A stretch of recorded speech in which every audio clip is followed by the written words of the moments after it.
Hola, te saluda Beverly desde la habitación número 2 aquí en Inspira Guatemala. Y hoy quiero venir a compartirte dos preguntas que recibimos en nuestro canal y a través de las personas que se comunican con nosotros para tomar esta oportunidad para compartirles un poquito más acerca de nuestro testimonio. Al responder estas preguntas, nuestro fin no es decirte qué pasos tomar o hacia dónde dirigirte para acercarte más a esa promesa que el Señor ya te dio, sino inspirarte con nuestro testimonio a regresar a los pies de Jesús, a la verdadera y única fuente de verdad que te puede traer respuestas que te van a dar paz. El poder compartirte nuestro testimonio con los errores que nosotros cometimos, para que así tú puedas ver a lo largo de las decisiones que tú has tomado, si son aquellas que Dios quiere que tú tomes o no. La primera pregunta fue: si mi pródigo no es creyente, o sea, él cree en Dios a su manera, pero no asiste a una iglesia por creencias de su familia, ¿cómo haría él para sentir el llamado de Dios o diferenciar que Dios le está hablando? Orándole al Señor para poder transmitir la verdad de Dios a través de su palabra, la única y verdadera. Dios ponía en mi corazón la historia, el testimonio de Saulo de Tarso.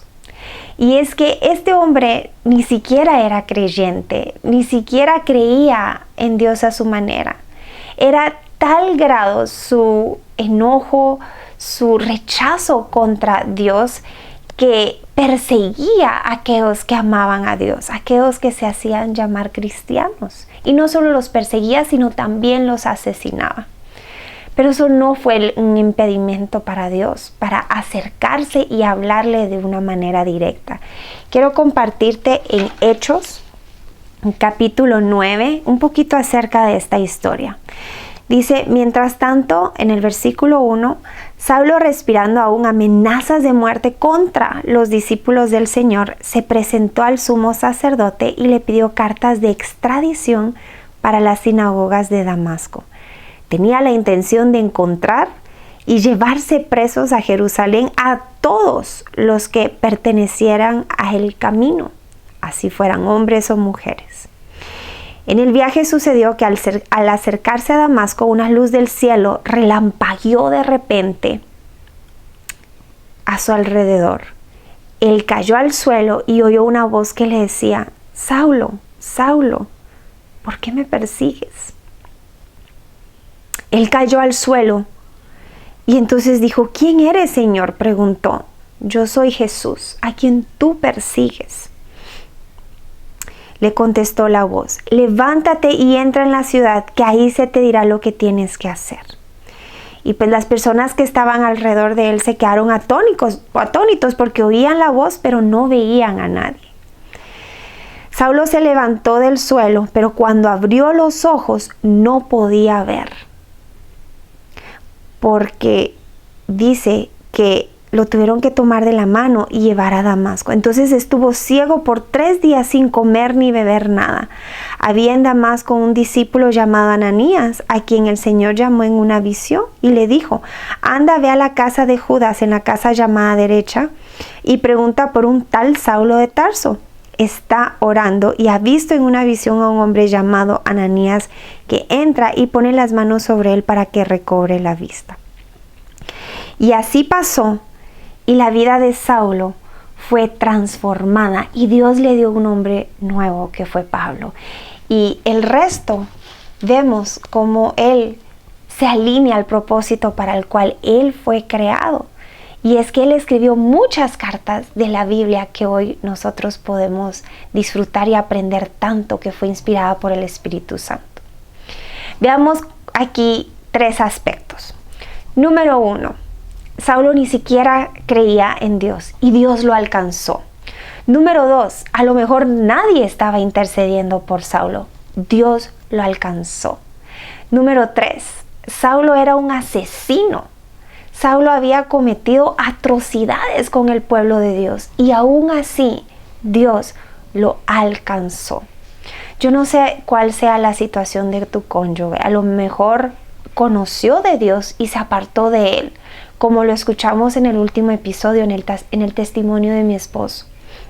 A lo mejor nunca lo ha conocido y vive una vida supremamente lejos de la voluntad de Dios. A lo mejor en alcoholismo, en drogas, en vandalismo, situaciones tan adversas que parecieran que Dios nunca lo va a alcanzar.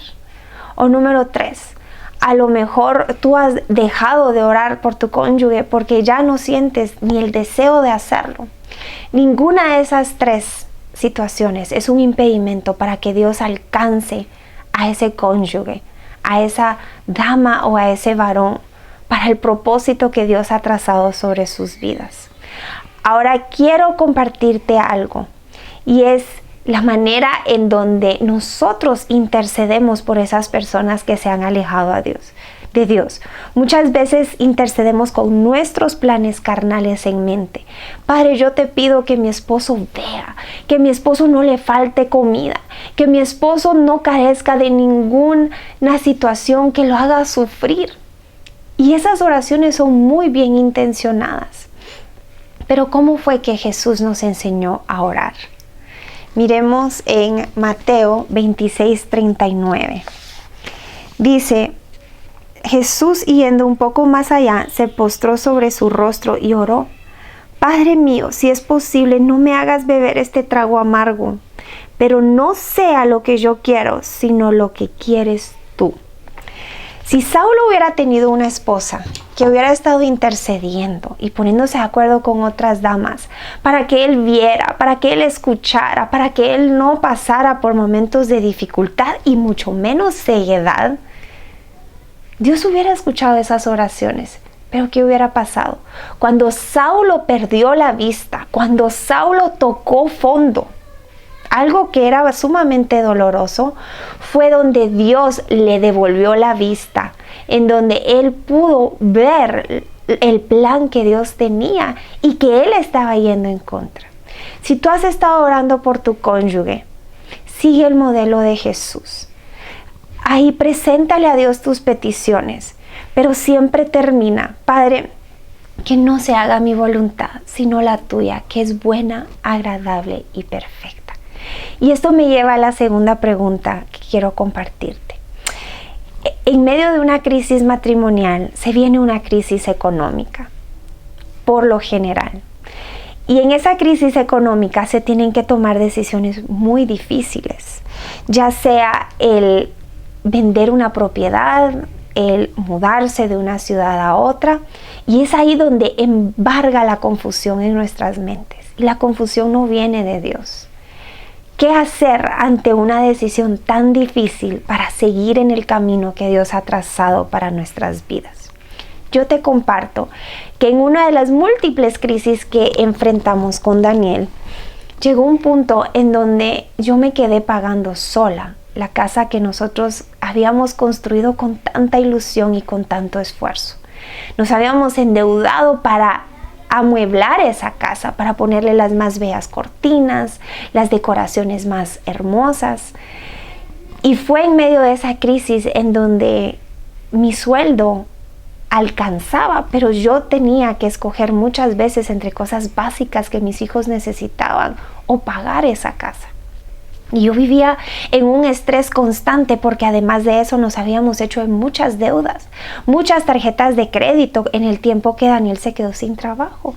Y yo me iba a dormir y recibía llamadas de los bancos pidiendo su dinero de regreso que no habíamos pagado a tiempo. Habíamos administrado mal nuestro dinero y estábamos enfrentando las consecuencias de eso. ¿Qué pasó? Hubo un momento en donde Daniel se retira y él deja de pagar por esa casa. Y teníamos que tomar una decisión. O la perdíamos por no pagarla o la poníamos a la venta. Ambas decisiones iban en contra de lo que mi carne quería. Yo quería esa casa, yo quería que mis hijos ahí crecieran, yo quería tener la seguridad de no tener que alquilar una casa en donde de repente te dicen que la tienes que devolver. Yo quería tener algo que era mío, que yo podía botar una pared o pintarla del color que yo quisiera. Pero Dios tenía un plan mucho más alto y mucho más perfecto. Un plan que era bueno, agradable y perfecto. Y cuando yo por fin me rendí y caí a sus pies y lo puse en oración y dije, Padre, esto es lo que yo deseo, pero que no se haga mi voluntad sino la tuya. Aun cuando vaya en contra de lo que yo quiero, yo confío en ti. Y ahí yo lo puse en oración. Señor, si esta casa se vende, yo entenderé que ese es el camino que tú quieres que sigamos. Había mucha incertidumbre porque estábamos separados con mi esposo. No había un divorcio legal de quién se iba a quedar con qué. No había nada que me garantizaría que yo iba a encontrar dónde vivir, que iba a alcanzar según el presupuesto que ahora yo tenía sin la ayuda de mi esposo. Pero Dios fue fiel y en un mes de ponerla en los anuncios que nosotros empezamos a anunciarla, la casa se vendió. La casa se vendió por mucho más de lo que nosotros teníamos en mente. Y el proceso no fue fácil. Cuando yo iba a visitar a mis vecinas, que se volvieron unas hermanas para mí, mis hijos veían su casita con tristeza porque la habíamos tenido que desocupar. Ahí donde ellos habían crecido, nos habíamos tenido que ir. Y pasaron un par de años sanando esa herida, que cada vez que yo visitaba a mis amadas mujeres de oración, mis compañeras de lucha, yo tuve que sanar y desprenderme de eso. Pero Dios es fiel porque Él no nos dejó sin casa. Y Dios me prometió que Él nos va a devolver 7 veces más lo que el enemigo nos quitó. Y yo sigo creyendo en esa promesa. Y Él nos ha llevado a vivir a lugares hermosos, en donde hemos conocido gente nueva, en donde hemos experimentado aventuras completamente distintas a las que vivimos en esa casa.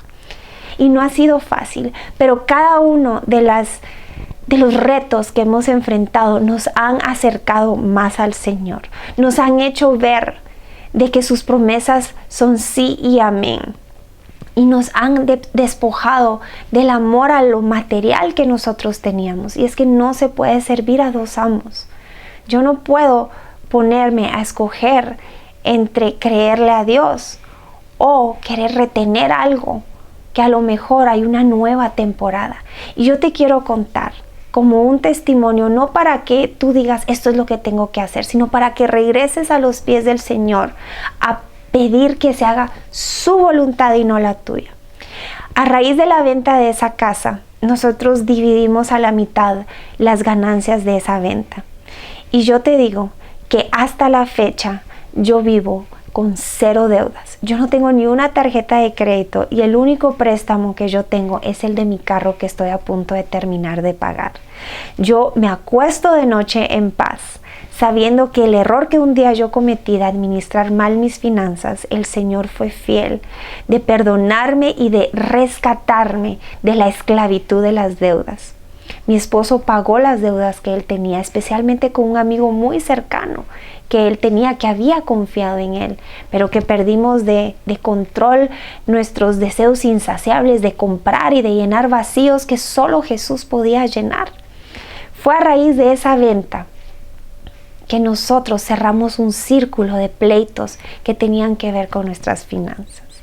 Cuando estés orando, sea por tu cónyuge, sea por una decisión muy difícil que tienes que tomar, preséntale a Dios qué es lo que hay en tu corazón, pero sigue el modelo de Jesús. Ahí ese modelo en Mateo que yo te comparto. Mateo capítulo 26, versículo 39. Pero no sea lo que yo quiero, sino lo que quieres tú. Y mientras esperas, toma la decisión de serle obediente a Dios. No es suficiente solo creer en Él. Es necesario obedecerle para que tú puedas ver cómo su mano se mueve a tu favor. En el nombre de Jesús, yo espero que estas respuestas te inspiren a buscar más del Señor en intimidad, a dejar que la circunstancia por la que pases hoy sea la voluntad de Dios, el culminarla en esa victoria que Él ya te entregó hace más de 2000 años en esa cruz. Te mando un fuertísimo abrazo desde la habitación número 2 aquí en Instagram.